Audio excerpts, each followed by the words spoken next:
Hey everybody, Kyle here with Everyday with Solar, sitting in front of my demo test rig. So these are all of my iffy panels, I will say that. Some of them are minor snail trailing, which is when the cells start shorting together and they start failing. And you start losing voltage and losing efficiency in the panels, but they still work. And then other ones are kind of just not giving the voltage they should, even though I can't find anything wrong with them. So they're in this big long rack. There's 11 panels here, and they're about 2,800 watts, give or take a few. So I'm standing in front of this, and I want to talk about this setup, and then behind me, my primary setup. So this array back here will be way bigger in the end. We have 12 panels on this side that need to go up, and another 36 panels that will go up over on this side going down, creating one long flat array. The reason I'm doing this long flat array at this angle is just because of where I am, and I'm in a pocket. So the solar is only good for about 6 hours a day, even in the middle of the summer. And in the winter right now, the sun never gets above these tree lines. So the best I'm seeing at peak from this array is about 700 watts, even though it's 2,800 watts. And it could do the 2,800. I know I can. I've tested the panels, and their output can be as high as what they're rated, even with the damage. And then this array, which is 6,100 watts roughly, I've seen a maximum of 4,900 watts. So it's still outputting pretty high, but I want to talk about these two setups and where we're going to go with them. And this is permanent. These panels won't go anywhere. And I'm going to add to it. It's actually going to be the whole fence line. And this is just a way, so in the summer I have excess power, and in the winter I still have a little bit more. As you can see, it's very gray today. The peak this array has pulled today is 130 watts. And the peak that array has pulled is 890. So as you can see, even with all these panels, I never got above 1,000 watts. And this is something you kind of have to consider when you're getting into solar, is there's no continuous power with it. And you kind of have to work around that. That's what the battery storage is about. That's what generators are about. Or you just go insane and you put what I'm going to have over here, about 24,000 watts over here, and another 6,000 watts running down here. So I'm going to have so much wattage that even on a gray day like this, I should still pull about 3,400 watts, 3,500 watts, just judging by my math and what I have sitting here in my proof of concept.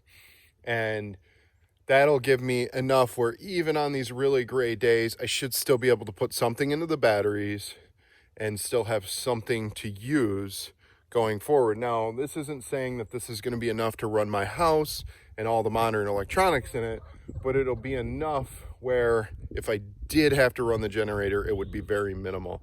Now, we don't have a generator yet. This is a complete off-grid setup currently, and the reason for that is, like I said, it's a proof of concept. We're running a multi-year proof of concept before I hook my house up to this, because I don't want to be sitting there, hook my house up to this, and then one of these components fail horrifically, and I go down because it's not set up correctly. This is on its own combiner and its own line, and this one's on its own combiner and its own line. And in the end, we're going to have probably 6 separate arrays, and each array will run back to its own controller. And the reason for that is if I do lose a controller, I don't lose all of my arrays. There's no combination. And really, there aren't controllers out there that can handle that much wattage, but I am trying to make sure that if I lost 1 or 2 arrays, as long as it's sunny out, I'm still good. So this is just where we stand with the solar. So this is the panels that are set up currently. Like I said, there's 11 here. These are 250 watt Canadian solar panels, the PX panels, and there's 2 or 3 250s, 55s in here, sorry. And then this array, the right side, which is the left on the camera, is 255s, the 12, and then this side are 250s. They're all PX Canadian 250s. And the reason I did 250s is with all the calculation, the math, the voltage versus amperage on the continuous voltage versus the open current voltage, I could get exactly the maximum amount of the charge controllers that I'm going to be currently running. And I will be getting different charge controllers and I'll be running different setups, but these are high voltage setups. So the goal with this is a lot of volts, low amps, so I can use thinner wires. Mainly because wire is so expensive right now. I just don't want to spend thousands of dollars on wire at the moment. And my setup, I want to do this because I go with a little bit thicker of wire and I'm never going to over amperage my wire. And I shouldn't have to worry about the shield breaking down due to heat. And then we get arcing and then we have a failure. So this is the current way. Now this is going to be grounded and this is going to be grounded. Everything's set up for it. I haven't done it yet. And that's because I'm doing testing without grounding, and I'm going to do testing with grounding to see what the differences are. Now, it's a safety feature too. If electricity were to strike this in any way, shape, or form, lightning, a back current, or something like that, the grounding's there to dump the voltage somewhere. Now, that makes this technically unsafe, and this one unsafe. And I am admitting to that. Both of these aren't safe. If you walked up and touched this and then touched the ground, you will get a shock. Because there's AC voltage coming back, there's back voltage coming into it, and it will create a shock. Same with that. If you were to touch that other array and touch the ground with your hand, you're going to get a shock. That's the reason you ground. And it's not best practice what I'm doing right now. And you always have to look at that for best practices. So we're going to go back into my battery room in my shop, and we're going to talk about more of my battery setup. But this is currently the way we're sitting now, the panels. And right now we're about 8,800 watts. So as you can see, 6,000 something, 6,100 watts here, and a little bit over 2,800 watts here. Also, for a frame of reference, before we get back into the shop, this is Maple, our RV. We lived in it for 7 months during the pandemic. I lost a lot in the pandemic before we bought this property, and this is what we bought. We lived in it in my parents' driveway, and this is what got me fully into solar, is this equipment and what I built in here. Now, this setup wasn't perfect, but it worked. These are Renogy 270s, 270 watt panels. There's 3 on this side, 3 on the other side. One angle, I can't remember what the angle of reference is on these, but it was set up where this was an array and the other one was an array because this was a high amperage, low voltage array. So originally I ran a Renogy 60 Li to run this. This was mostly a Renogy system. The hat, it's not a thing. My hair is pretty bad today.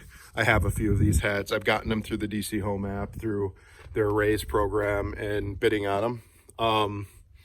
So, sometimes going with one company can get you some stuff, and we'll talk about that more in a later video. But this whole setup was designed to be low voltage and on the move.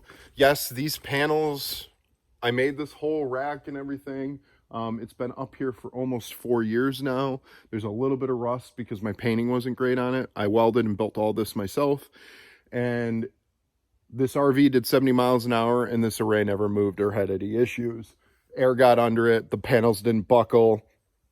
I was getting a lot of crosswinds. The panels still didn't buckle. So they did what they're supposed to. They're supposed to take, 150 mile an hour winds, 140 mile an hour winds.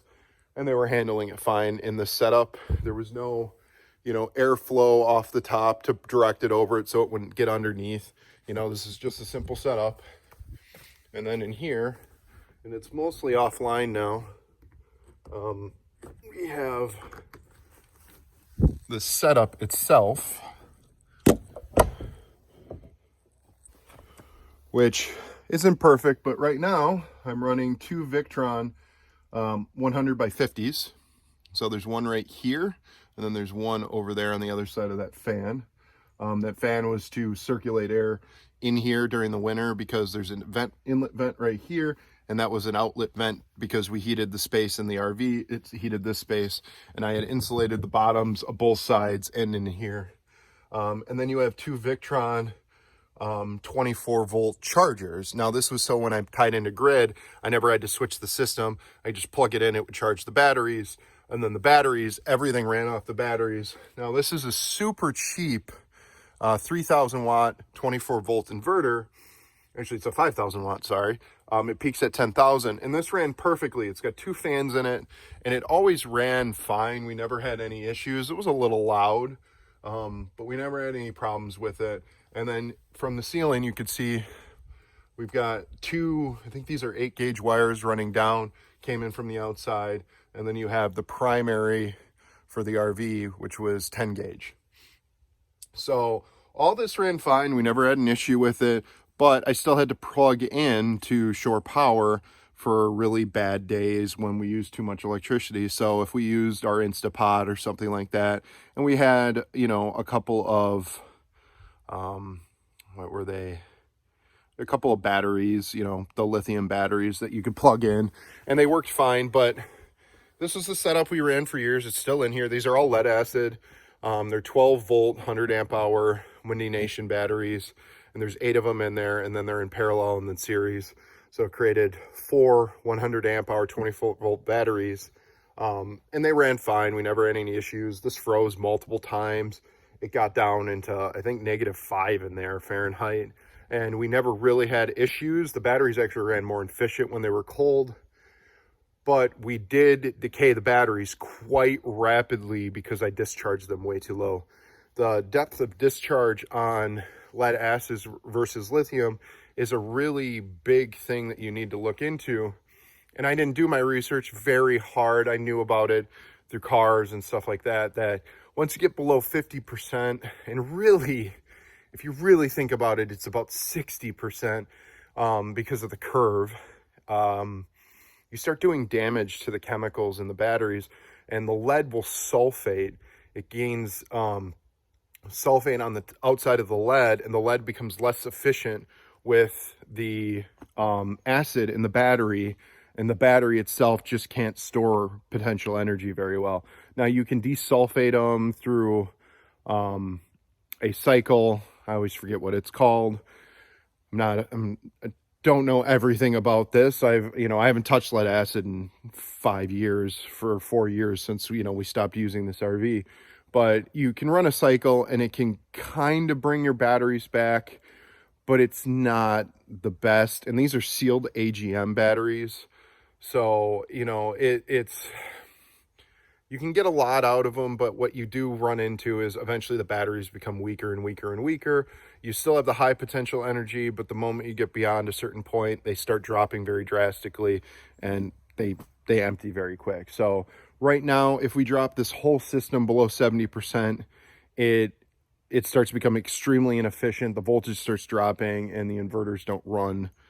The inverter in here doesn't run great. And this setup wasn't very redundant. Now, we had 2 charge controllers in there, and I could switch between them because I found I had occasional issues with the charge controllers, and I had to make sure that I had a spare one that I could switch to while I worked on the other one so that we never lost power completely. And I just did that through some simple DC breakers.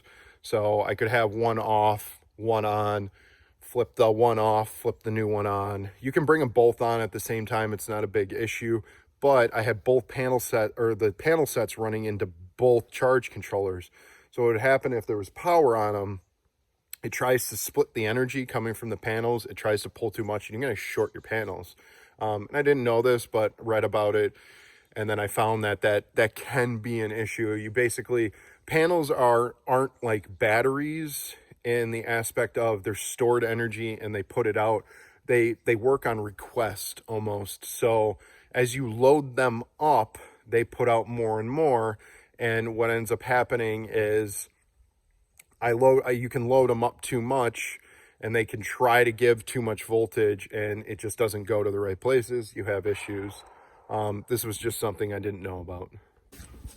Well, welcome to my power room. So I currently run 3 Growatt SPF 5000 ESs. Now, there was some online issues, problems arose where people found out that these were doing ground neutral bonding at the units, and there was AC power that could potentially dump through the actual frame of the unit. And I haven't experienced this yet. I know that it does this manually, so when you turn them on and they start inverting, that's when you get this bond that happens. And, you know, I've just respected them. We've never done any updates to these. Since I've got them, we've got the Growatt Wi-Fi devices running out to their Shine servers, and then I have 3 5,000 watt auto transformers. Now, on their website, they state these can do more than that, but they can do a continuous 5,000 watts, no issues, without crazy amounts of heat.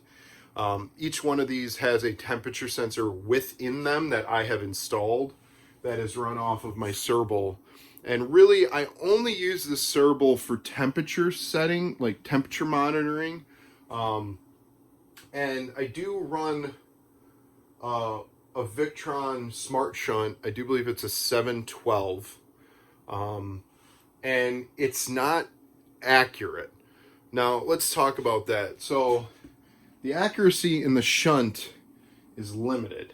And it's limited because it's not directly communicating with the batteries, and I really only use it for reference. I reset it all the time, and what I do have is this primary unit is monitoring the batteries directly through a communication cable. It doesn't need to do that. None of these need to monitor the battery to do their jobs. You can set voltage on them to monitor the voltage, but really, I maintain this system physically. And the reason I say this is because the goal of this system is to be my permanent power system for this property. Now, this is in a POC environment. My first video on this channel, which was over a year ago, and my only video right now, I used to have a lot more because this channel had a different name. I'm more dedicated to the solar aspect with this channel. And the reason for that is because I really want to talk about the DIY and doing this as a non-expert. And I am not an expert in any means in solar, and I would never claim to be one. I would never claim to be an expert in anything I do, because that title really is limited to people who've spent their whole lives researching these environments. And I have been a systems engineer, a network operations manager. I have done analog, solid state electronics my whole life. And I will say I have a vast knowledge in them, but I am not an expert. And the reason I throw that term out, expert, is because you have to be careful.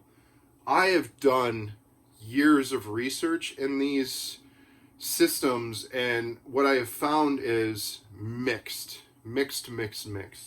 Everybody's got their biases. Everybody's got their best case, like what they think is the best and what they think is better than everything else. And what I have found, and I have used, I'm going to show you a lot of the companies. I have Renogy. I have multiple Renogy charge controllers here. Like you saw, I have Victron charge controllers. This is my old 60Li that ran in my RV. Here's a bunch of, this is a Wanderer 10 amp. There's 2 of them sitting here. I have their DC to DCs. I have 2 DC to DCs sitting here. Multiple Renogy charge controllers in every size. I have the Growatt, the 3 different Growatt controllers. I have Victron charge controllers. I've worked with the Schneider charge controllers. And the larger Victron, the 200 TRs, the 450 by 200 TRs, the 450 by 100 TRs, and currently everything's ran on these. And the reason I'm doing this is these are high frequency inverters, so the AC conversion coil in these are quite small, and it's all digitally controlled. And I create all my split phase up here. And the reason for that is I didn't want this heat and the magnetic interference of these massive coils. These are massive coils in here. They weigh about 60 pounds, the coils, and then all the hardware and everything. You're talking about 70-ish pounds. There's 3 massive coils. These are the same transformers to I wouldn't say they're the exact same, but they're very similar to the transformers you have sitting in front of your house if you're on grid, that take the 480 volts and they drop it down to 240, and then you get your split phase, your 120 split phase from those. Or depending on how it is at the substations and how they all work, they all run on a similar concept of they use a giant coil to create points, and those points create lower voltages or higher voltages depending on how you use them. I could dump 240 volts into the single legs in this and create 480 volts in the opposite direction if I chose to.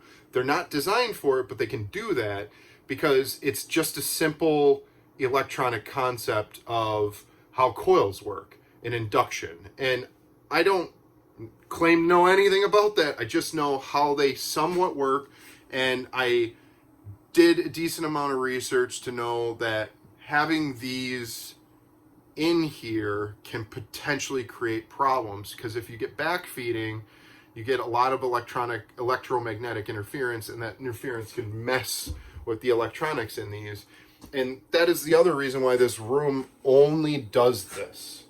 I have my batteries down here, and they're actually quite far currently from my inverters. And like I said, this is a proof of concept. Nothing in here is permanent yet. These are mounted to wood. They'll eventually be mounted to concrete board. It's all in here, and it looks pretty permanent because the goal is I pull it all off, throw the concrete board, throw it back up the way it is. You know, I have stranded 10 gauge wire running all of this. You know, the manual says you're supposed to run 8 gauge wire, but I feel like with how I have this set up, that's a little excessive. And the reason for that is, you know, you have conduit terms of the NEC of how you're supposed to run cabling and what it's supposed to do. And what I've found is I'm never going to exceed the 20 amp rating that these wires have at 80 degrees Celsius. And the reason for that is because they run to a 20 amp breaker. And I have tested the breaker at 22 amps exactly. Now, it isn't the breakers that are in here. I had other breakers that I deemed not good anymore once I did my testing, because as you trip breakers, the contacts in them wear. And the industries I've worked in where you use contact connectors, once you start damaging the contactors, they become less inefficient, and they could possibly not pop at their rating. They could go higher. And so what I did is I did a bunch of testing on the specific brand of breakers, just the standard breakers. And I did testing with these, and these are 20 amp. And at 22 amps, these pop. And the wire in here can sit at 20 amps. I did testing with this too, at 60 feet, and I never got above 105 degrees Fahrenheit. So at 60 feet, that's how long I made the wire. I put 20 amps through them continuously through induction, through a heater, and I ran them for 48 hours, and I never got above 105 degrees Fahrenheit. The wire in here, the longest run is 6 feet. So the way electricity works in distance is the resistance increases as you get a longer and longer cable. And what ends up happening is the longer the cable is, the lower the amp rating becomes, because you can run into issues with the resistances. Now, don't quote me on this. Like I said, I only know as much as I've read, and what my brain's putting out is the longer the wire is, the lower the amperage you can put through it. And this is the reason why the transmission or the service entry cable into your house is so thick, even though it may not need to be, because what ends up happening is the thinner cables, they found, get hot. Once the cable heats up and cools, and they go through these heating and cooling cycles, the metal can change and or move too much, and it can start creating damage, and you start having problems. So they came up with laws to limit damage to these cables by saying, you know, hey, the cable that runs into your house, if it's copper, should be, for a 100 amp service, should be a 0-aught or larger. And most of the time it's 2-aught cable. So this is a 2-aught cable. And so if you have a 200 amp service, if it's aluminum or copper, it will most likely be about this size, which is 2-aught. Now, when you get into a 400 amp or 600 amp panel, the size goes up. You start getting into the 400 series wires, 500 series wires, and it's thick stuff. And you can look at videos and Google it, and you'll see that there's a bunch of stuff online about power transmission and the best practices and stuff like that. So my solar cable that runs in from my arrays, which is 260 feet away through the cable, are 10 gauge wire, and they run a maximum of, I think it was 16 amps if I'm running 6,100 watts, which is at the distance well under what the cable will heat up as. And there's only 2 cables running through the conduit. And there's terms online where you look where it's a single open air cable, you can do this much amperage because it'll get hot and the heat will not affect the cable next to it because it's in open air. But when you start running through conduit or raceways, the amperage goes down because the heat and the resistance and the electromagnetics from the cable could start affecting the cables next to it, and you start getting transmission problems. And what I found is if you do your research and you spend your time and do your research, take your time, watch a lot, read a lot. There are manuals online, a bunch of YouTubers and other people through multiple facets will show you all the different ways. And there are a lot of best practices, there's a lot of laws. And what I found is not everybody's at the same page, but there's a good general level where you're going to know that there's a minimum. And you need to do that research, because the minimum for a lot of this stuff isn't what you want to do. You want to look at the minimum and go a little bit above it, because it's better safe than sorry. Sorry means fires or other things. You could get electrocuted because the shielding's not great on the wire or something like that. Now, like I said, the grounding is important because you can get back static. So there's static that can build up in all of this equipment, and it can damage it and or get you. So my grounding rods outside, which I'm following best practices for the rods outside, I have separate cables, one running to each rod. They are the exact same length. There's actually a loop outside because the one cable actually has to be 8 feet, or the one post has to be 8 feet away from the other post. They're 8 foot posts pounded down into the ground, and there's only a couple inches above the ground. Now, modern code, usually they need to be below ground so that none of it's exposed. And this is what I found. And the way I have mine set up is more of an old code where it can be exposed. And I have 2 rods for my setup, which is twice as much as I'm required for how much I'm going to be putting out.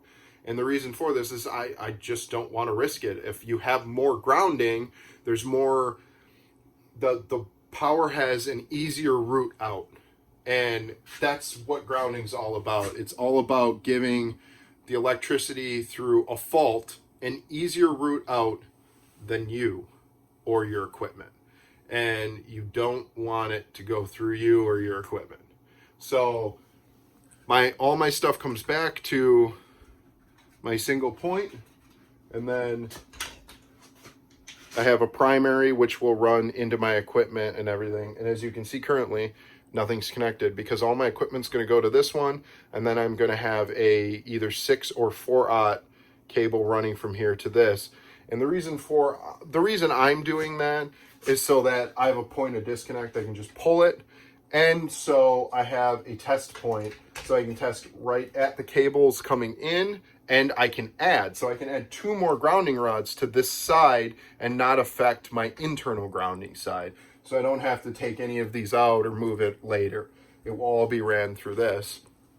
And then I have my primary inverter panel. So this is where all the inverters come in and combine in their 120 split phase. And then they dump into my primary output panel, which is up here.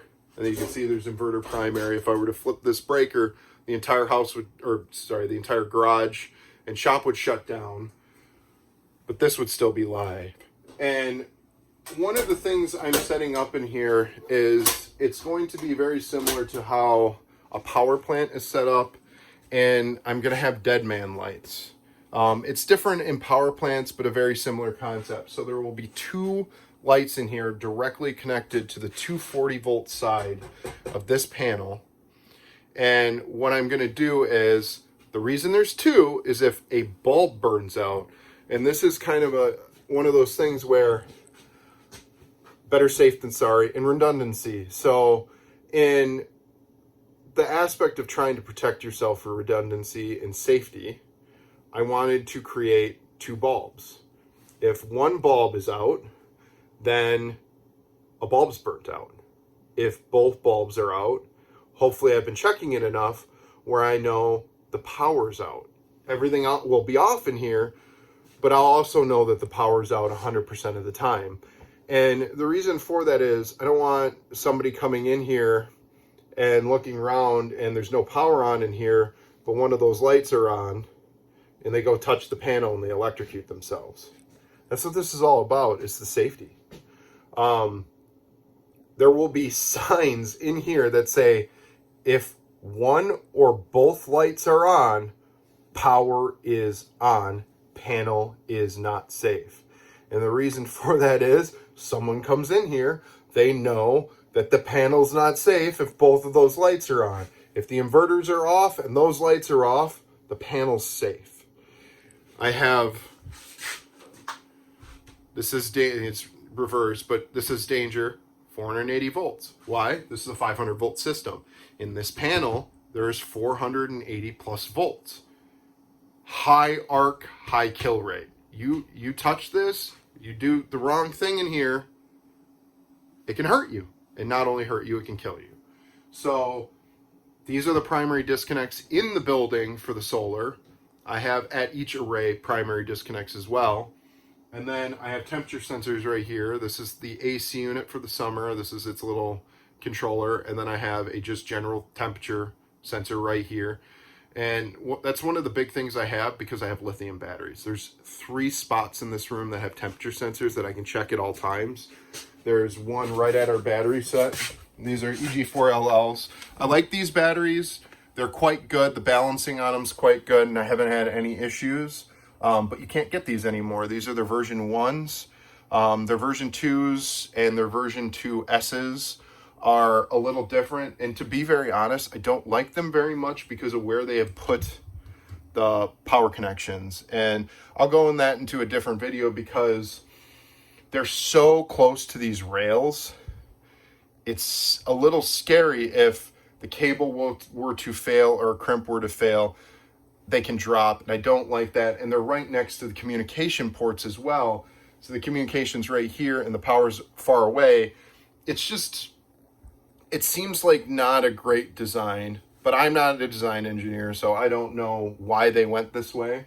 But I have a temperature sensor just hanging here that goes to the Victron, and it sits above the top battery. Now, eventually I have one at the bottom as well. And the reason for that is I want to know how hot the rack is sitting outside of it. And then on top of that, I have a charger hooked up right now for tending for test purposes. But there's one directly on the positive rail. And this is a 600 amp solid copper tin coated rail. There's 2 of them, one for the ground, one for the positive. I have one at the rail. I want to know if my rail's getting hot, because that's the best way to find out if you have a connection problem, is if your cables are getting hot or if your rails are getting hot. Because crimps fail. Even the best crimp can fail due to heat cycling. And you've got to check your equipment. One of the biggest things that I hear about is people want to set this stuff and forget it. That is bad. And the reason I say that is if you're depending on this for your livelihood and power, this pump powers your wells, your heaters, and stuff like that, don't you want to make sure this is working? Don't you want to be checking on this every day as a part of your routine? Like if you're in a farm and you have animals, do you think you can just leave them? You need to check on them.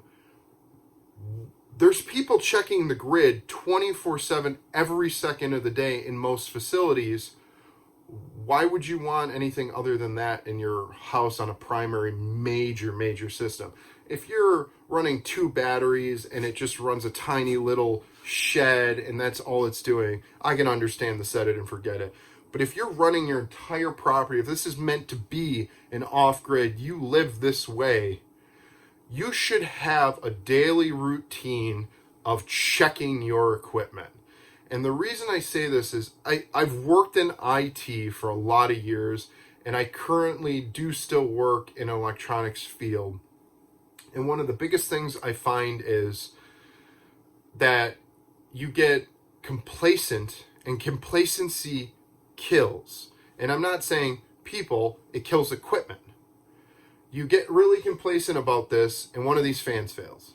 Okay? There's 2 fans in each one of these units. They're in the bottom, underneath. They suck air up, blow it out the sides. 2 fans in each. What happens if one of these fans fail and this unit starts running hard on the other fan? That means that other fan is going to fail a lot quicker than it did when there were 2. And you don't come in here for 2 weeks because everything's running perfectly, you don't have any issues, and you don't know that fan failed. Now, this equipment's supposed to tell you, but what happens if it doesn't? You've just killed everything just because you're being lazy. That's not a good thing. This is your life. This gives you power. This gives you everything. You don't want to not check this. Now, this is all set up where I can kill one of these units. I have to power cycle the whole system, but I can kill one of these units and the other 2 will run. So if I go in here, I can balance this, but I can kill one of the breakers. I'll kill the middle breaker. That's this unit. Everything's going to dim slightly for a second. But now, there's no power from here running into my primary system. Did it go down? It didn't. And that's because it's set up correctly. Let me kill the 3rd inverter. 3rd inverter's down. This inverter and this inverter are now down to the AC side. They're still charging, they're still doing what they need to do, but they're now not putting out any AC voltage, and this one's now taking all of the load. Did it get louder? Did anything crazy happen? No.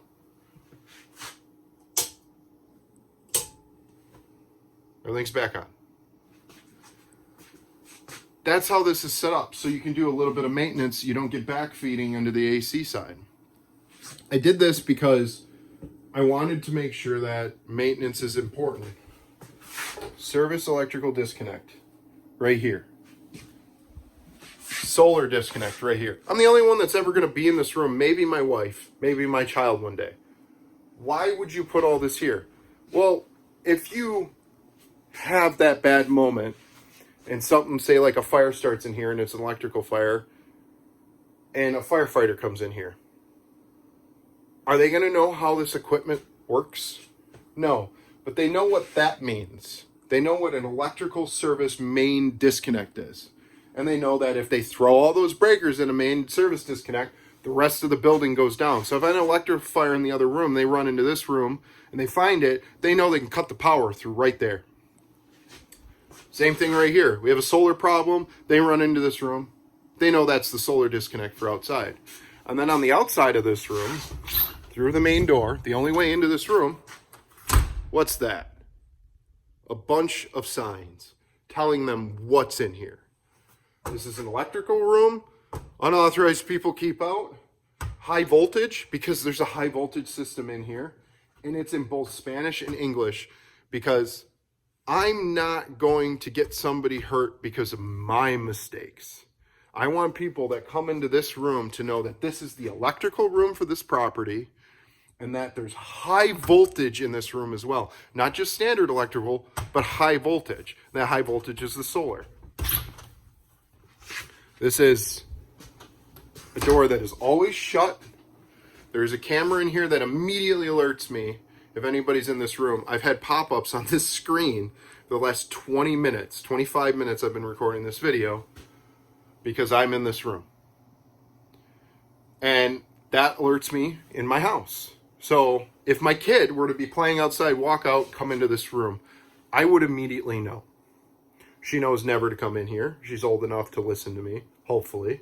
And she knows not to come into this room because this room provides the power, hopefully, to our entire property. So one of the biggest things is the whole point of this channel is going to be to talk about what you can do. You can run a tiny system. I'm going to show tiny systems. I'm going to show large systems. And this is going to be large, 24,000 watts at the end. Each one of these can only handle 6,000 watts of solar input. So 18,000 watts on all of them. And then I'm going to add other charge controllers. Growatt makes just an MPPT. It's very similar to the one in here. And I'm going to get them because I like Growatt, and I want to keep all of my equipment on the DC side, one company. Now, if I could buy Growatt batteries, I would, but I can't. So I have EG4s currently, and these don't have to have communication with the Growatts, but I do have it set up. They don't have to have it. And as you can see, there's a computer sitting here. It's plugged directly into my batteries for monitoring of the batteries. If I start having an issue, battery voltage, cell voltage issue, I can then dig into the BMS and look at what's going on. And if I have to do a warranty repair or something, and then I will disconnect that single battery, do warranty repair on it, move on. Now I only have 30 kilowatts right now. Eventually I will either start building DIY batteries or I will buy more EG batteries. I don't want to mix batteries. And the main reason for that is if I'm on the phone with somebody for tech support and I have 6 different brands of batteries, I think they're going to have a real hard time addressing my issues, because if there's communication set up and it's a communication issue because there's 2, 3, 4, 5 brands talking, I think that'd be a problem. And this is coming from people. I worked with Microsoft for years and years and years. They don't work well with anybody, but everybody has to work with them. It's and it's the same with Apple. It's the same with, Linux or Unix or any of these other brands. When you start, if you have all Apple devices, they tend to work pretty decent. But if you have an Apple, an Android, and another type of device, you can run into problems. And this is kind of, there's a bunch of electronics. It's it almost seems overcomplicated, but that's where, what we have to deal with right now. Could I take all this off the internet and would it run perfectly? Yes. I've done it because I've tested this. I run on Starlink right now, and all of my internet comes through Starlink. So if my internet goes down, which it does 2 to 3 times a day right now, and these lose communication with the internet, are they going to fail? I need to know that, because if I'm going to rely on this for my heat in the winter, and I live in a place where it can get down to -30, -40 degrees Fahrenheit. It's 40 degrees C as well. This is scary if your power goes out. And there's a heater in this room. It's always running. It's set to 50 degrees. It's 54 in here right now. This room is insulated. Every inch of it's insulated. I don't have a ceiling on it right now because, just like the proof of concept, I want to make sure this was a new building a year and a half ago, and I want to make sure there's no leaks. So the easiest way to see that is to not finish the ceiling and then have the plastic up. So you could see that if there was a leak, it would show. There's some bugs up there because there's light that leaks, because this light never turns off. That's my dead man's light. That's what I call it. If it's on, you're a dead man if you touch the electricity. It's a simple concept. Now, this is just what I'm going to be doing. I'm not trying to be an expert. I'm trying to be a DIY guy that's going to communicate my process of all of this equipment. There's a lot of people that want to say they're experts in this stuff that aren't. There's a lot of people that say they're DIY guys like me who have a decent amount of knowledge, and they do. And you need to know that there's some people that are going to talk about this stuff and know some things about it, and there's some people that are going to talk about this stuff and know a lot about it. And you've got to pick and choose, and you got to really do your work to make sure that you're not going to hurt yourself or other people because your knowledge isn't high enough to be doing this stuff. Now, I'm not saying my knowledge is high enough to be doing this stuff right now, but I am. And I'm working to be knowledgeable enough in all of this stuff, specifically so that I can run my property with it. And you know, this video is dragging on, and there's a reason for that. I don't want anybody to assume I'm the best at this, but I'm not the worst at it. There are people that are going to be worse at it, and I'm just here to give knowledge and hopefully help somebody make a good decision. People are going to make bad decisions. It's still going to happen. But I'm here to try to help people make good decisions. Now, I have spare parts for almost everything in here. The only thing I don't have spares for right now are my inverters and my auto transformers currently. I actually have spare panels, a lot of spare breakers. That's one thing. Have spare breakers, have spare equipment. You don't have to have extra of everything. This stuff gets expensive. Not everybody has the money to have spares of everything, but have the important stuff. Be ready for failure. Electronics fail no matter how perfect they are, no matter how many checks are done on them, no matter how many processes are followed. Stuff just fails sometimes. There's a capacitor that could be in here that just chooses not to live anymore. It happens. And you understand that. And my first video on here, I talked about that. So there's spare power cables, wrapped and unwrapped. Some of these I've tested with. This was one of my cables I tested crimping on. Okay. There's one side. Here's the other. I put this in a vise with a load gauge, and I started pulling on it until the crimp failed, until it yanked the end right off. Because I was going to have bent cables, and I wanted to know what type of crimp I needed to do to verify if this was bent at a really sharp rate, that how much crimp was required to make sure it wouldn't fail in the cycling. Every time something puts a lot of electricity through it or amperage through it, these do get hot and they flex. They flex a slight bit. And I wanted to make sure that these crimps wouldn't fail down here and cause a problem.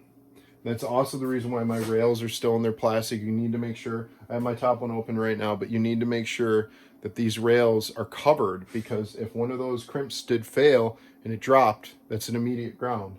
But if you notice, I have fuses on every single one of my inverters, and these cables, they aren't perfect. Why? They are exactly, and I mean to within the millimeter, the same length. Because when you're dealing with inverters in parallel, and I didn't really realize this entirely until I started doing testing, an inch can make a huge difference in which one's taking load. Now, the communication in them is supposed to deviate load and everything like that, but if the grounds and the primary positives are not exactly the same length going from here to there on the DC side, and then from the AC side to the auto transformer, you could have voltage differences, and that's bad. It's not perfect. You can run it with different cables. I'm not saying it's the end of the world, but it can be bad. I have this box up here. All of the split phase runs through here. Now, this is going to be for current monitoring later, because in case I have an issue, I can't get into these cables. How am I supposed to get into these cables? None of it's exposed. So how am I going to do current monitoring? Well, it's all in there. I can open this up, and there's exposed single wires.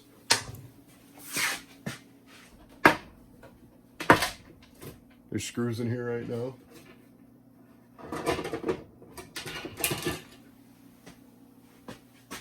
all my cables are exposed. So I can check. Because once it's in this conduit, I can't get an individual cable. So if I want to do load testing or test the currents, I have a location. So this is my first video out of a lot of videos. Some of them will be long like this. Some of them will be short as I go over simple things. But I want everybody to understand that this channel is just about DIY solar from a non-expert. I'm just going to talk about what I've run into, things that I've seen, things that I've seen with other people, and I'm just going to talk about my experiences and what I'm going to do in my setup to try to be better. But you can also be better as long as you take your time. And that is very important. Research is important. Knowledge is power. Knowledge is power. Get it? Knowledge is power. If you have really good knowledge, the power stays on. If you don't, power turns off. So don't make mistakes if you can. Do your research before you touch stuff. This is what's known as a POC environment, a proof of concept environment. This is all still in testing. It may look like this is done. No. This cover isn't on, this cover isn't on, and this isn't set it and forget it. And even if I get it to the point where this is now in the final live environment, I will be in here every single day. I will be taking notes of temperatures and voltages just to make sure if something's starting to fail, I catch it, hopefully, before it's either a problem or a fire or worse. And that is the best we can all do, is just take our time, watch what we're doing, and make sure that you're paying attention to it. Do not get complacent with this stuff. You can't. If you don't pay attention to your farm equipment, you don't change your oil, and you don't do maintenance, it fails. It's no different in here. There are moving parts. These moving parts fail. And there are electronics, and electronics fail. Even in analog, people talk about analog environments. Analog is the non-digital environment. It's all mechanical. Analog still fails. It does run better, and it can run longer, but it still fails. Understand that. You still have to check it. If you don't, it still fails. When stuff is running, it's taking wear. Wear means that it may not work one day. So I have spare in-box combiner boxes. I have ones that are out, that I've harvested parts out of, or that I have that I can quick grab. I have spare breakers for my solar disconnect. I have spare battery disconnects. I have spare DC breakers. These are for other projects. I have spare temperature sensors for my Victron in case one of them fails. I have spare fuses, and I have a lot of these. Fuses are there. They are consumable. Remember this. A breaker is resettable. A fuse never resets. So you burn one of these out, and you want your stuff back up and running, and you found the problem. If you don't have the fuse, nowadays a lot of stuff has to be ordered. You have to wait for it. It's, the winter season, holiday season, stuff takes a while. I have 3 fuses. I have 3 fuse blocks. So I have a spare fuse for each block just in case. These are I've made a lot of mistakes. These are generic cheap ones.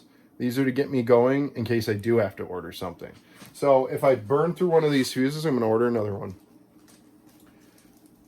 I have spare communication cables for all the Victron stuff just in case. Like I said, I have spare battery cables. I have spare battery lugs, short cables, more wire, every piece of wire. I have other conduit connectors, testers. This room always has a battery meter in it. or a multimeter in it. And this isn't the best one. There are better ones. I'm going to get a current clamp one so I can check current and stuff like that. It's just something I haven't had. I have a label maker in here. A label maker. You wouldn't think that's something that's important to have in a room, but you know, a label could fall off, not be sticky anymore. I have to create a new one. So I have a label maker. I have solar panels. These are 50-watt solar panels for testing, to test charge controllers. Say a charge controller is not working and I need to test it. These are low voltage charge controllers, so I have low voltage panels. I will have a spare set of panels. So I have 60 panels that I'm going to be purchasing, 250-watt panels I'll be purchasing for the future expansion. And then I will have, for every 12 panels, one spare panel minimum. So if I have 100 panels, I'm going to have between 8 and 10 spare panels. This way, we have a ice storm or something like that, or something, and one panel gets broke, I have a replacement. Now, if we have a huge hailstorm and they all get murdered, that's life, and I'm going to be trying to replace them all. But as long as the cells themselves don't get damaged, the glass is really just there to keep the environment out. So the system may not completely go down, and hopefully I have enough time to do my work, get everything back. But that's also why I have fixed arrays at specific angles, and I have another fixed array that's going to be at a different angle. So if the hail is hitting at this angle and it breaks them, hopefully it doesn't break the other ones, and vice versa. So, you know, and I do have solar trackers, by the way. I will talk about these later. These are EcoWorth solar trackers. These are bigger ones. They can support, I think, about 1,000 watts worth of panels, in either 100-watt panels or bigger panels. Basically, they can handle about 150 to 200 pounds on the trackers. And there's 6 of them here. I'm going to be doing videos about those. So stay tuned to this channel. Hopefully I can be an informative source for people. Maybe not. I don't know. But as I've said this multiple times through this video, I am not an expert. I have worked with a lot of these companies. I did research for this company right here, a lot of it. I did proof of concept testing. I was in multiple of their beta tests for some of their stuff. I've done a little bit of work with Victron. I've done work with other companies. I'm not an expert, but I have some knowledge, and I hope to share it with everybody here. And I hope to be some sort of, hopefully, a starting point for people to then get better information on what might be. So stay tuned.